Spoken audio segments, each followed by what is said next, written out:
So when your relationship is on the brink, or maybe you've even separated or broken up, it can feel like a really confusing time. And you can have all of these back and forth thoughts, asking yourself, is it too late for this relationship? Should I walk away? So in this video, I'm going to break down the 3 questions you should be asking yourself before you walk away from your relationship. So, I get it. It feels like you've sunken all of your time, effort, and emotions, money into your relationship, and it's still falling apart. Your partner's changed, you feel like you've changed, and you're wondering whether you should just cut your losses and get out. A lot of my successful members that I've worked with have started their journey in the same way, thinking to themselves that their situation is some one-of-a-kind situation. But even after situations like separation or divorce, members are able to not even just reconcile, but be stronger than ever before. So before you call it quits, make sure that you're asking yourself these questions. So the 3 questions to ask yourself is, have I done the right things to the right standard over the right amount of time? Now, a lot of people's gut reaction will say yes to this. You may have even thought it yourself just then. But when it comes to answering these 3 questions, it's important to understand what the right things are, what standard you're performing at, and how to be truly consistent with those efforts. Number 1, have you tried the right things? Like, actually tried everything. When people apply to work with me, the first question that I ask them, what have you tried before? And most people, their immediate answer will be like, oh, I tried everything.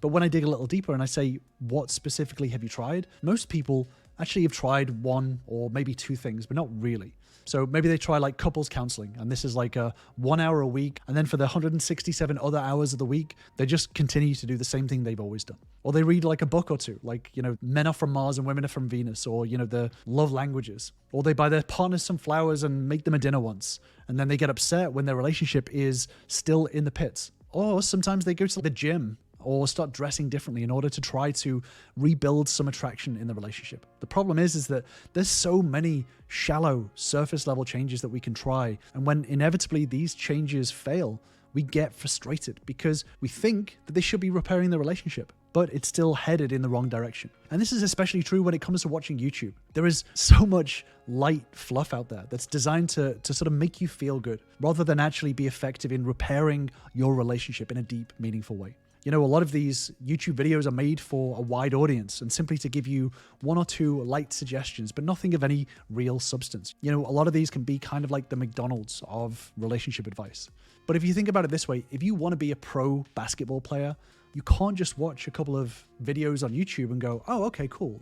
I get what basketball is, and then expect to play in the NBA. If you want your relationship mastered, then you can't just half-ass it. You actually have to get a bit uncomfortable. You have to face up to some truths that maybe you don't want to face up to. And then you have to do work. But the payoff of the discomfort of doing the right thing effectively means that you actually get to build a strong relationship, repair that relationship in a meaningful way rather than having to walk away from it.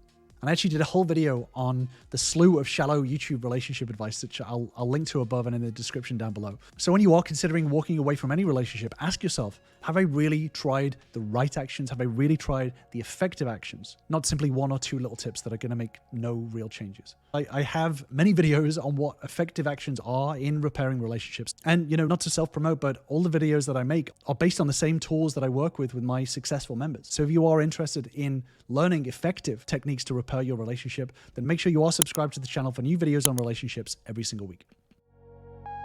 The next question that's crucial to asking yourself is, have you done these effective things to a high standard so that you can walk away saying, I did the right things in the right way? Again, we can read a book or take a course, but have you actually taken the steps to master these relationship skills? Not to simply just know them conceptually. With my members, we learn about what it means to have a mastery mindset, learning not just the right skills, but also how to raise the standard that you perform those skills so that you can ultimately draw your partner closer to you and create an untouchable relationship for the long haul. We can often think that we're doing things to a high standard, but as an example of how we can be falsely certain about this is, for many years, it was considered impossible to run 100 meters in under 10 seconds. They actually called it the 10-second barrier, simply because it felt like it was impossible. People did not run 100 meters in under 10 seconds. However, in 1968 at the Olympics, Jim Hines broke the barrier and made a time less than 10 seconds. And he wasn't just some anomaly. Since then, over 190 sprinters have broken that barrier, a barrier that was considered impossible for all the years before that. So it may feel like you've done things to a high standard, and there's going to be a lot of people around you say to you, hey, you've done all you can do, and it's time to walk away. But it's really important to ask yourself, have I really raised my standards to a mastery level? Or are they still in reality pretty low? And raising that skill level to a very high standard is crucial. and something that I work on with my relationship members. So if you do want to join us, then grab a spot on the free relationship bootcamp where you'll get the 3 steps that all my members have used who thought their situation was too dire, actually started to turn their relationship around. So click on the link in the description to grab a spot today. Next, it's important to ask yourself, have I been consistent for the right amount of time? So before you walk away from the relationship, before you think that this is over, before you think to yourself, this is past the point of no return, it's really, really crucial to look at how long you've been putting in the right effort to the right standard. And again, it's really crucial to be honest with yourself and include the previous questions. Have I been doing things in the right way to a very high standard for the right period of time? You know, if you've tried a couple of low quality sort of changes, fixes, and each of them lasts a month, 2 months, even 4 months before you start to psychologically give up, then it can feel like that's a long time. But when you look at the length of your relationship, the years that you've actually put in and the time that it's taken headed in the wrong direction, let's say it's headed in the wrong direction for the last year, then it's going to take you 6 to 12 months just to get it back to baseline. So if you truly take a look and ask yourself, have I done the right things to a high standard consistently for the right amount of time for it to have a real impact? You know, the biggest shame will be to walk away from a multi-year relationship when you are only 6 to 12 months away from actually turning it around and crafting a relationship that's going to last for a lifetime. And the reason why the length of time is important is because of something called expectancy bias. So expectancy is when the damage to the relationship has slowly chipped away for a long time. So even when things kind of feel a bit neutral, our partner can look for reasons why it's bad. And what this means for a lot of people is that, you know, let's say we try to make some changes for a little bit and we start to feel this pushback from our partner. And this expectancy bias from our partner can cause us to think, well, what's the point? What's the point in trying? I'm going to simply give up. And then by giving up and walking away, this actually confirms to our partner that when they thought that things couldn't change, then you actually just prove them right. So it's important to learn the length of time and the right skills to push through this expectancy bias.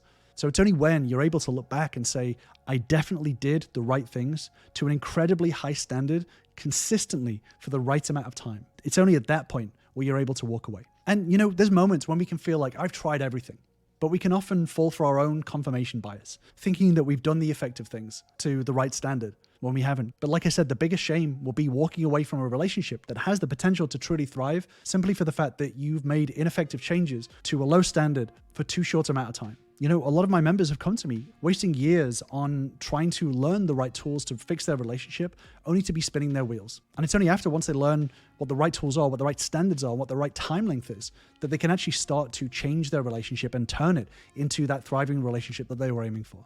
But that means not only learning the right skills, but it also means avoiding the low quality surface level skills that a lot of YouTube pushes out. And if you do want a deeper dive into what relationship advice is shallow and surface level and actually going to destroy your relationship more, then I will leave you with this video right here. I'll see you over there.